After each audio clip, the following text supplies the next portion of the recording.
ప్రతి విజయం వెనుక ఉంటుందో మహిళ వెలుగుల్ని పంచి కరిగే కొవ్వొత్తిలా ఆ వెలుగే సత్యం శివం గుర్తిస్తే నీదే జయం ఒక మగువ శాపంతో పసివాడే గగనం ఒక మహిళా శపథంతో కొణికిల్ది భువనం మధురం నీ చరితం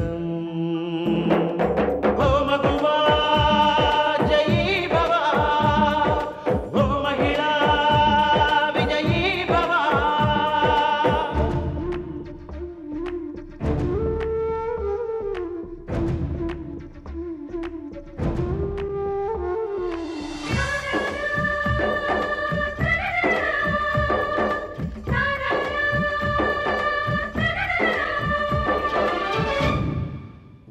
మాటతో ఒక్కనాటికి రాదు రాదు జయము చిత్తశుద్ధితో చెమట ఓడ్చితే అందదా విజయము పిడుగురాలిన అడుగు ముందుకు వేయుటే ధైర్యము మనసు చూపిన మార్గ మొదలగా సాగని పయనము అంతులేనిది నీ సహనము సాటి లేనిది నీ త్యాగము బతుకు బాటలో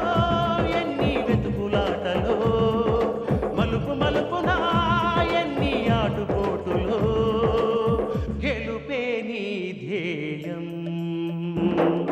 సాహసమే నీ ఆయుధం సాధించే నీ ఆశయం సాహసమే నీ ఆయుధం సాధించే నీ ఆశయం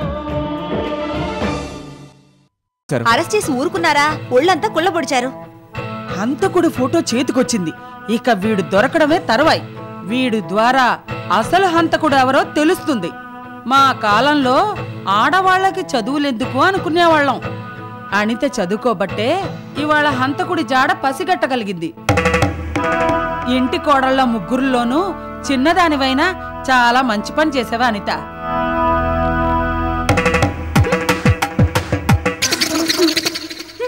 ఏమిటి నువ్వు ఉన్నావు ఎందుకు డిగ్రీ చేశానని తిప్పుకుంటూ గొప్పలు చెప్పుకుంటావు మా అల్లుడు ఆఫీసులో ఉద్యోగం కూడా ఎలగబెట్టావు మొగుడిని అరెస్ట్ చేశారని గుండెలు బాదుకుంటూ లబో దిబోమని ఏడవడం తప్పించి నీకేం చేతనవును ఏంటి ఉండుండి నా మీద పడుతున్నారు ఉన్నమాట అన్నాను ఏంటి ఉన్నమాట నాకు టైం వస్తుంది అప్పుడు చూపిస్తాను నా తెలివితేటలేంటో ఏమిటి అందరూ గుంపుగా చేరి గ్రూప్ డిస్కషన్ చేస్తున్నారు ఏమిటి విశేషం నానా పవిత్ర చేసిన వాడు ఎవడో తెలిసింది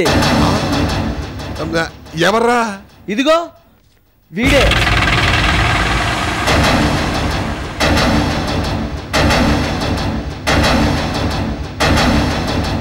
నానా రేపు ఆ పీసీఓ నామాల రామానుచారి కాళ్ల వేళ్ల పడైనా సరే వాడిని కంప్యూటర్ సెంటర్కి తీసుకెళ్లి ఆ నక్కజిత్తులో నారయ్య టంకంపూడి వెంకయ్యని కనిపెట్టేంత వరకు నేను నిద్రపోను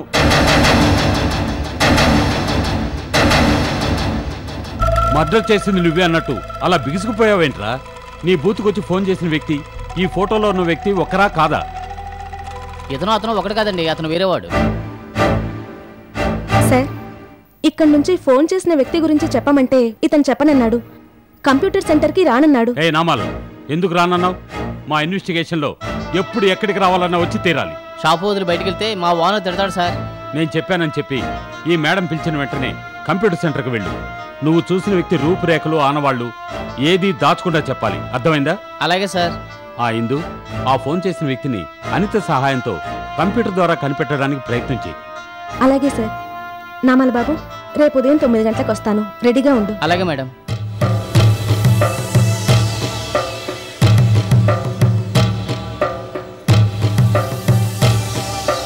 ఇప్పుడు నెత్తిని ముసుగేసుకుని కూర్చుని ఏం ప్రయోజనం ఏం చెయ్యాలో తోసక దీని కారణం ఎవరంటావు నేనే నేను చేసిన వెధవ పనులని కప్పిపుచ్చుకోవడం కోసం చేయవలసిన ప్రయత్నాలన్నీ చేశాం ఆఖరిగా వినోద్ గారిని బాణాలు మన మీద పడకుండా డాల్లాగా అడ్డం కూడా పెట్టుకున్నాం కానీ ఆ డాల్లో నుంచే బాణాలు వచ్చి మీద పడుతుంటే ఏం చేస్తాం మన ప్రయత్నాలన్నీ బూడిదలో పోసిన పన్నీరేని ఆకాశం వైపు చల్లిన బురద తిరిగి చల్లిన వాడి నెత్తి మీదే పడుతుంది ఇప్పుడు మన పరిస్థితి అదే ఈ అనిత కంప్యూటర్ నాలెడ్జ్ పుణ్యమా అని చెప్పి చతుర్వేది గారు బుక్ అయిపోయాడు. ఇప్పుడు ఈ పీసీఓ నామాల రామానుజాచారి గారి కంప్యూటర్ సెంటర్కి వెళ్ళి నా ఫోటో కూడా కంప్యూటర్లో ఎక్కించాడనుకో, ఇక నా పని కంపే ముళ్ళ కంపే. లాభం లేదు. ఇక విజృంభించాలి, నా విశ్వరూపం చూపించాలి. అగ్ని తన దరిదాపులకు వచ్చిన వాళ్ళనే దహిస్తుంది, కానీ క్రోధాగ్ని మాత్రం ఎంత దూరానున్న మనిషినైనా సరే దహించి వేస్తుంది. తెరుస్తా నా మూడో కన్ను. ఆచూకీ యానవాలు లేకుండా ఆ ధర్మారావు గాడిని యమధర్మరాజు దగ్గరికి పంపిస్తా. ఇప్పటికే చాలా ఆలస్యమైన నా శపథం నెరవేర్చుకుంటా. అతనితో పాటు నన్ను కూడా చంపే. అనవసరంగా ఆవేశపడతావు, అవసరానికి చతికిలు పడతావు. ధర్మారావుని చంపి నీ శపథం నెరవేర్చుకుంటావా? మరి నా లక్ష్యం మాటేమిటి? నీ లక్ష్యం నా శపథం ఒకటే కదమ్మా. నీ శపథం తాటాకుల మంట, నా లక్ష్యం రాక్షస బొగ్గుమంట. ధర్మారావు ఒక్కసారిగా చావకూడదు. శారీరకంగా మానసికంగా కృంగి కృషించి అనుక్షణం క్షణక్షణం చస్తూ బతుకుతూ దిక్కులేని కుక్క చావు చావాలి. చచ్చాక పొందే నరక యాతన వాడు బతుకున్నప్పుడే అనుభవించాలి. నా లక్ష్యం నెరవేరేది అప్పుడే. అబ్బో, ఇలాంటి ప్రతిజ్ఞలు చాలా సార్లు చేశావు. ఇంత పెద్ద పెద్ద భారీ డైలాగులు ఈ ధర్మారావు ఇంటూ అడుగు పెట్టినప్పటి నుంచి చెబుతూనే ఉన్నావు. విని విని నా చెవులు తుప్పట్టిపోయినాయి. కానీ ఏం చేశావు? సిగ్గులేదు? ఏం చేశావని నన్ను నిలదీస్తావా? నా లక్ష్యం నెరవేరకపోవడానికి కారణం వాళ్ళు కాదు, నువ్వే. నేను వేసిన బాణాలకి అడ్డు తగులుతుంది వాళ్ళు కాదు, నువ్వే. నీ కక్కుర్తి బుద్ధి. నిన్ను గుర్తుపట్టగలిగే నామాల బాబుని గుర్తు లేకుండా చేయాలి. ప్రస్తుతం మనం చేయాల్సింది అదే. అందుకే ఆ నామాల బాబు గారిని అప్పుడే లేపేస్తానమ్మా అంటే నువ్వే వద్దన్నావు. ఇప్పుడు లేపేమంటావా? నువ్వు చేసిన ఒక హత్యకే లాక్కోలేక పీక్కోలేక చస్తున్నావు. నువ్వేం చేయక్కర్లేదు. అయితే నువ్వు చేస్తావా? కాదు, చతుర్వేది చేత చేస్తాను.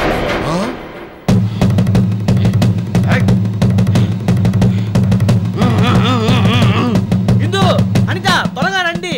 అయ్యవారు వచ్చేదాకా అమ్మవారు సాగదు.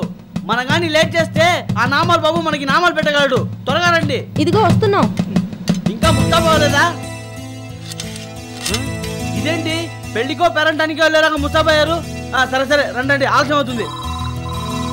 ఇదొకటి, ఏదైనా ఒక పని పెట్టుకుని వెళ్ళేటప్పుడే పని కట్టుకుని మోగుతుంది. హలో, నేను ఇన్స్పెక్టర్ మాట్లాడుతున్నాను. ఇందు ఉందా? నమస్కారం సార్, నేనే మాట్లాడుతున్నాను. ఇందు, కిల్లీ షాప్ దగ్గర తచ్చాడిన వ్యక్తి వివరాలు తెలిసాయి. వాడెవడు సార్? నేను ఇప్పుడు 421 పోలీస్ స్టేషన్కి వెళ్తున్నాను. అక్కడికి వస్తే వాడి వివరాలు మొత్తం తెలుస్తాయి. అయితే నేను ఎక్కడికి వస్తున్నాను సార్. అరగంటలో అక్కడ ఉంటాను. వదినా, ఫోన్ చేసింది ఎవరు? ఇన్స్పెక్టర్ గారు. కిల్లీ షాప్ దగ్గర తచ్చాడిన వాడి వివరాలు తెలిసాయంట. అలాగా? నేను పోలీస్ స్టేషన్కి వెళ్తున్నాను. మీరిద్దరూ ఎస్టీడీ బూత్కి వెళ్ళి ఆ నామాల బాబుని కంప్యూటర్ సెంటర్ తీసుకెళ్లి పని చూడండి. ఇందు, జాగ్రత్త. చెల్లమ్మ, మన ప్రయత్నం సగం ఫలించింది. మనం వెళ్ళి ఆ టంకంపూడి వెంకయ్య సంగతి తెలుద్దాం. టంకంపూడి వెంకయ్య!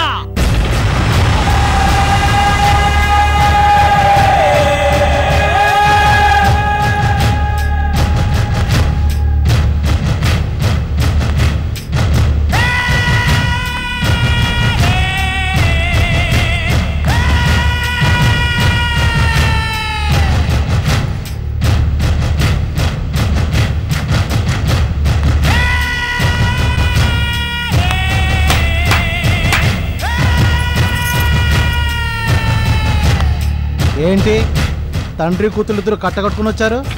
అనుకున్న పని జరగాలంటే అడుసులోనైనా సరే కాలు పెట్టక తప్పదు కదా. ఇప్పుడు ఈ అడుసులో కాలు పెట్టడానికి కారణం ఏమిటో తెలుసుకోవచ్చా? మిస్టర్ చతుర్వేది, పవిత్రని మీరు హత్య చేసిన రోజు రాత్రి పవిత్ర ఇంటి దగ్గరున్న కిళ్ళి షాపు ముందు నువ్వు తచ్చాడిన సంగతి ఎంక్వైరీలో పోలీసులకు తెలిసింది. కిళ్ళి షాపు వాడిచ్చిన సమాచారం ఆధారంగా కంప్యూటర్లో నీ బొమ్మ తయారు చేశారు. పవిత్రని హత్య చేసింది నువ్వేనంటూ పోలీసులు నీకోసం గాలిస్తున్నారు. వెంటనే నువ్వెవ్వరికీ కనపడకుండా ఎక్కడికైనా వెళ్ళిపోవాలి. అంటే అదంతా తర్వాత చెప్తాను. మా చేతి చెప్పినట్టుగా నువ్వు వెంటనే ఎవరికీ కనపడకుండా ఈ ఊరు వదిలిపెట్టి వెళ్ళిపోవాలి. తప్పదు. వెళ్ళి నేను ఎలా బతకాలి? అబ్బా, ఎందుకు అలా కంగారు పడతావు? నీకు కావలసినవన్నీ ఏర్పాటు చేసిన తర్వాతే పంపిస్తాం కదా. వెళ్లే ముందు నువ్వు ఒక పని చేయాలి. ఏం చేయాలి? పవిత్రని హత్య చేసిన మీ ఇద్దరిలో నిన్ను ఆ కిళ్ళి షాపు వాడు చూసినట్టే మా నాన్నని ఓ ఎస్టీడీ బూత్ వాళ్ళ నామాల రామానుజాచారి చూశాడు. వాడిని నువ్వు లేపేయాలి. వాడు బ్రతుకుంటే మా నాన్న బ్రతకలేడు. మా నాన్న బ్రతికుండాలి అంటే వాడు చావాలి. ఆ పని నువ్వే చేయాలి.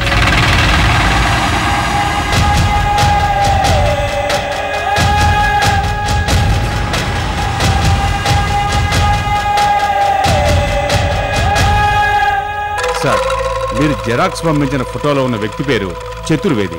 అతను వైట్ కాలర్ క్రిమినల్. ఈ చతుర్వేది హైటెక్ వ్యభిచారం, మాదక ద్రవ్యాల స్మగ్లింగ్ కేసు కింద హోటల్ బ్లూ లగూన్లో ఉండగా నేనే అరెస్ట్ చేశాను. అయితే ఇప్పుడు అతను జైల్లో ఉన్నాడా? లేడు, రీసెంట్ గా బెయిల్ మీద విడుదలయ్యాడు. అతనితో పాటు ఇంకెవరినైనా అరెస్ట్ చేశారా సార్? ఒక అమ్మాయిని అరెస్ట్ చేశాను. ఆమె పేరు జానకి. ఆమె కూడా బెయిల్ మీద విడుదలైందా సార్? లేదు, ఇంకా జైల్లోనే ఉంది. చతుర్వేదికి బెయిల్ ఇప్పించిన లాయర్ ఎవరు? చెట్టు కింద ప్లేడర్ అవసరాల ఆత్మారావు. అవసరాల ఆత్మారావు నేనే. విషయం ఏంటో చెప్పండి. ఇతను మీకు తెలుసా? తెలీదు సార్. బాగా చూసి చెప్పండి. తెలీదు సార్. ఇతనికి మీరే జామీన్ ఇప్పించారు, బాగా గుర్తు తెచ్చుకోండి. క్షమించాలి, నాకు నేనే గుర్తుండను. జామీన్ కోసం రోజు నా దగ్గరికి చిల్లర దొంగలు, సారా కాపుగాళ్ళు, బ్రోతల్స్, తాగుబోతులు ఇలా ఎంతోమంది నా దగ్గరికి వస్తుంటారు. ఎంతమంది నన్ను గుర్తుపెట్టుకోగలను? ప్రముఖులు రారు, పేరున్న వాళ్ళు రారు, గుర్తుపట్టగల ముఖాలే రావు. వాళ్ళు వచ్చారా, జామీన్ ఇప్పించానా, వాళ్ళు ఇచ్చింది పుచ్చుకున్నానా, అంతే. అంతవరకే మన పని. ఆ తర్వాత వాళ్ళెవరో నేనెవరో. ఇతని పేరు చతుర్వేది. మనిషే గుర్తు లేనప్పుడు పేరేం గుర్తుంటుంది? మీకు గుర్తు లేకపోయినా మీరు ఇతనికి జామీన్ ఇప్పించారు. శతకోటి లింగాల్లో బోర్డులింగం. వీడెవడు, ఇప్పుడు ఎక్కడుంటాడు? దయచేసి ఇలాంటి ప్రశ్నలు నన్ను అడగండి. సార్, వ్యభిచారం, మాదక ద్రవ్యాల స్మగ్లింగ్ కేసులో ఇతను అరెస్ట్ అయ్యాడు. ఇతనికి మీరే జామీన్ ఇప్పించి బెయిల్ మీద విడిపించారు. ఓహో, అటువంటి కేసు అయితే నేనే జామీన్ ఇప్పించుంటాను. అయితే మీకు ఇప్పుడు గుర్తొచ్చిందా? ముందే చెప్పాను కదండి, నాకు నేనే గుర్తున్నానని. ఇతను గుర్తులేదు. ఇతను గుర్తుండకపోవచ్చు. ఇతన్ని జామీన్లో బయటికి తీసుకురమ్మని చెప్పింది ఎవరు? పోనీ అదేనా గుర్తుందా? ఇది మరీ బాగుంది. ఇతనే గుర్తులేడంటే జామీన్ ఇచ్చిన అతను ఎలా గుర్తుంటాడమ్మా? ఏమిటి సార్ మీరు ఒక లాయర్ అయ్యుండి? ఇతనితో మాట్లాడి ఏ ప్రయోజనం లేదు. ఈ చతుర్వేదితో అరెస్ట్ అయ్యి జైల్లో ఉన్న జానకిని మనం కలుసుకుందాం. ఇదిగో నామాల రామానుజాచారి, ఈ కంప్యూటర్ స్క్రీన్ మీద నీకు కొన్ని బొమ్మలు చూపిస్తాను. వాటిల్లో ఫోన్ చేయడానికి వచ్చిన వ్యక్తి ఉంటే నువ్వు గుర్తుపట్టి చెప్పాలి. ఏటేటి ఈ తెర మీద బొమ్మ వస్తుందా? ఏమండు, నాకు నామాలు ఉన్నాయి కదా అని పంగనామాలు పెడదాం అనుకుంటున్నారా? ఇదిగో నామాలు బాబు, నీకు పంగనామాలు పెట్టాలంటే ఇంత దూరం తీసుకురావడం దేనికి? ఆ తెర మీద బొమ్మలు ఎలా వస్తున్నాయంటే ముందుగానే రకరకాలుగా బొమ్మలు కట్ చేసి దాంట్లో దాస్తారన్నమాట. మన అవసరాన్ని బట్టి కళ్ళు, ముక్కు, చెవులు, నోరు, నుదురు, తల ఇలా భాగానికి భాగం ఏ భాగం కావాలంటే సెపరేట్ గా మనం కావాల్సినంత సేపు చూసుకోవచ్చు అన్నమాట. అంతే కదా చెల్లమ్మ? అంతే. అమ్మయ్యా. చూడు నామాల బాబు, నీ దగ్గరకు వచ్చి ఫోన్ చేసిన ఆ పెద్ద మనిషిని బాగా గుర్తు తెచ్చుకో. ఏమయ్యా రామానుజాచార్యులు, నీ ఎస్టీడీ బూత్ కి 10 రకాల మనుషులు 10 రకాల మాటలు మాట్లాడుకోవడానికి వస్తారు కదా. నీ నామాలు చూస్తే భయపడి పారిపోరంట వాళ్ళు. గుర్తుకొచ్చిందా? వచ్చింది. చలమా, నువ్వు మొదలు పెట్టు. ఇదిగో, తినడానికి ఏమైనా దొరుకుతాయా? నీకేం కావాలమ్మా? అరటి పళ్ళు, జంతికలు, చిప్స్, వేరుశనగపప్పు, కోవా, కాజా, ఏ దొరికితే అది. నేను తీసుకొస్తా. ఇదిగో, తాగడానికి కూల్ డ్రింక్. అది గట్టిగా చెప్పొచ్చుగా.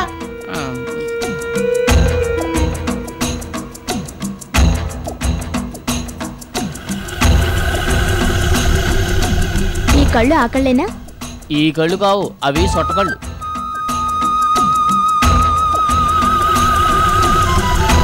ఈ ముక్కు ఆ ముక్కు ఒకటేనా? ఇదేమో తప్పిడి ముక్కు, అదేమో కోటేర్లని ముక్కు. ఈ నోరు? ఆ నోరు కాదు, అది చాలా పెద్ద నోరండి. ఈ నుదురు? ఆ నుదురు కాదు. మరి తల? ఆ మెడకాయ మీద తలకాయ ఇలా ఉండదండి. ఏ ఒక్కటి కూడా సరిపోలేదని చెప్తావేంటి? ఇదిగో, నీ నామాలకు నమస్కారం, సరిగా గుర్తు తెచ్చుకొని చెప్పు.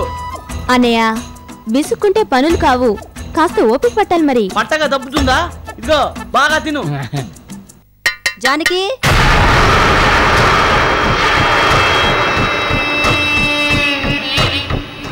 నిన్ను చూడ్డానికి ఇన్స్పెక్టర్ గారు అమ్మాయి వచ్చారు. బయలుదేరు రా.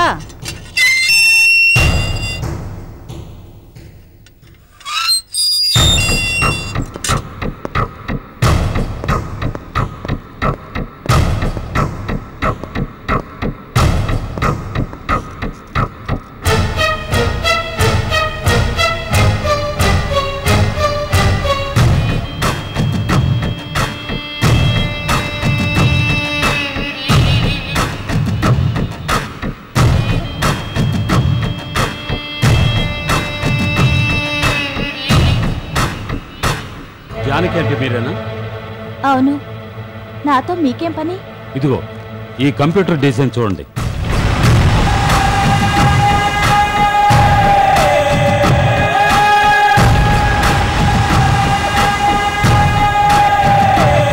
చతుర్వేది,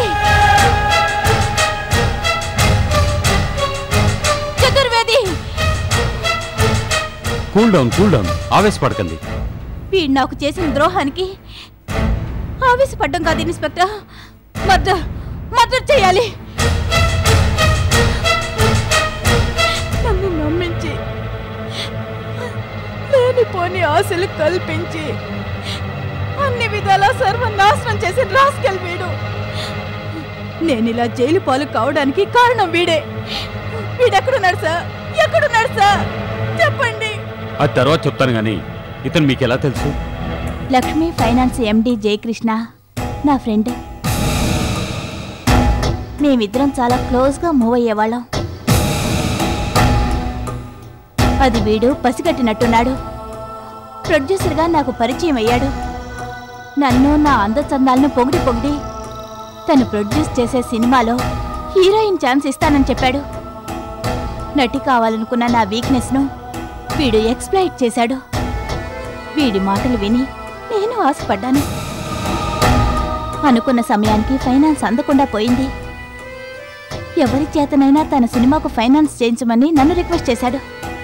నటి కావాలన్న పేరాస్తో నేను వాడి మాటలు నమ్మాను. నాకున్న పరిచయంతో జయకృష్ణ దగ్గరకు వాడిని తీసుకువెళ్ళి ఫైనాన్స్ ఇమ్మంటూ రికమెండ్ చేశాను. జయకృష్ణ ఇవ్వనన్నాడు. కానీ అతని మామగారైన బలరాం ఫైనాన్స్ ఇమ్మంటూ చతుర్వేదికి సపోర్ట్ చేశాడు. బలరాం సపోర్ట్ చేయడంతో జయకృష్ణ ఫైనాన్స్ ఇవ్వడానికి ఒప్పుకున్నాడు. జయకృష్ణ ఫైనాన్స్ ఇవ్వకముందే అన్నం పుణ్యం ఎరిగని నేను వ్యభిచారం, మాదక ద్రవ్యాల స్మగ్లింగ్ కేసులో అరెస్ట్ అయ్యాను. పోలీసులు నన్ను అరెస్ట్ చేసి తీసుకెళ్తుంటే పక్కనున్న బార్లో జయకృష్ణ బలరాములు ఉన్నారు. పోలీసులకి చెప్పి నన్ను విడిపించమంటూ జయకృష్ణ కాళ్ళ వెళ్ళపడి బ్రతిమాలాను. కానీ తన అవసరానికి నన్ను వాడుకున్న ఆ జయకృష్ణ నా అవసరానికి హెల్ప్ చేయకుండా ముఖం చాటేశాడు. నాతో పాటు అరెస్ట్ అయిన చతుర్వేది నన్ను పట్టించుకోకుండా తను మాత్రం బెయిల్ మీద బయటికెళ్ళిపోయాడు. జయకృష్ణ, చతుర్వేది వీళ్ళిద్దరూ 2 రకాలుగా నన్ను మోసం చేశారు. వదలను, దెబ్బకు దెబ్బ తీయకుండా వాళ్ళిద్దరినీ వదలను. ఈ జానకంటే ఏమిటో వాళ్ళిద్దరికి తెలిసేలా చేస్తాను. చతుర్వేదికి ఫైనాన్స్ ఇమ్మని బలరాం రికమెండ్ చేశాడని చెప్పావే, వాళ్ళిద్దరికీ అంతకు ముందే పరిచయం ఉందా? అది నాకు తెలియదు. కానీ ఆ చతుర్వేది బలరాంలు కలిసి తిరుగుతుండడం చూశానని నా ఫ్రెండ్ చెప్పాడు.